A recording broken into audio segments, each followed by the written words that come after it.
শিল্পকর্মের মূল চরিত্র হলো একটি পাকা কলা, দেয়ালে ডাক টেপ দিয়ে আটকানো সেটি। নিলামে $6.2 মিলিয়ন বা বাংলাদেশি ৭২ কোটি টাকায় বিক্রি হয় শিল্পকর্মটি। সেই কলাটি নাকি এক বাংলাদেশি ফল বিক্রেতার কাছ থেকে নামমাত্র মূল্যে কেনা হয়েছিল, নিউ ইয়র্কের ফলের দোকান থেকে।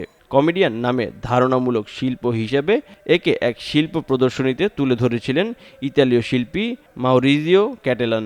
২০১৯ সালে মায়ামি সমুদ্র সৈকত থেকে সেই শিল্পকর্ম নিলামে বিক্রি হয়, যা সেই সময় হইচই ফেলে দিয়েছিল। এরপর সেই শিল্পকর্ম সম্প্রতি ফের নিলামে ওঠে। সাধারণ চোখে টেপ দিয়ে দেয়ালে আটকানো পাকা কলাটি শিল্পকর্ম হিসাবে স্বীকৃতি পেয়েছে কিনা তা নিয়ে প্রশ্ন থাকলেও শিল্পপ্রেমীদের কাছে এটি এক অমূল্য।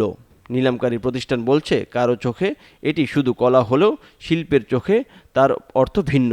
অতি তুচ্ছ জিনিসের যে সর্বজনীনতা, সেটা এই শিল্পকর্মে ফুটে উঠেছে।